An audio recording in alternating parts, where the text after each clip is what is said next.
తెలుగు రాష్ట్రాల్లో రానున్నటువంటి 4 రోజుల పాటు పలు జిల్లాల్లో కురునున్నటువంటి వర్షాలు వివరాల్లోకి వెళ్ళిన వాతావరణ పరిస్థితులను తెలుసుకునే ముందు మీరు ఇంకా మన ఛానల్ సబ్స్క్రైబ్ చేయనట్లయితే వెంటనే సబ్స్క్రైబ్ చేయండి.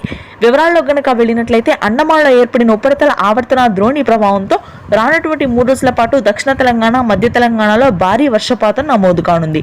వికారాబాద్, సంగారెడ్డి, మెదక్, కామారెడ్డి, సిరిసిల్ల, గద్వాల్, ఆసిఫాబాద్ జిల్లాలో అత్యధికంగా రానున్నటువంటి 3 రోజుల పాటు వర్షాలు నమోదవుతాయి.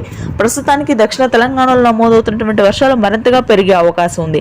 వనపర్తి, గద్వాల్, మహబూబ్ నగర్, నారాయణపేట, నాగర్ కర్నూల్, హన్మకొండ, వరంగల్ ప్రాంతాల్లో భారీ వర్షాలు కురుస్తాయి. హైదరాబాద్ నగర ప్రాంతం మొత్తం కూడా రానున్నటువంటి 2 రోజుల పాటు ఇదే విధంగా వాతావరణ పరిస్థితులు కొనసాగే అవకాశం ఉంది. బాలానగర్, సనత్ నగర్, మూసాపేట, బోరబండ, జూబ్లీ హిల్స్, ఖైరతాబాద్, ఆదిబట్ల, గట్కేసర్, అమీర్పేట, బేగంపేట్, లింగంపల్లి, మాదాపూర్ ప్రాంతాల్లో అత్యధికంగా వర్షాలు నమోదవుతాయని వాతావరణ కేంద్రం వెల్లడించింది.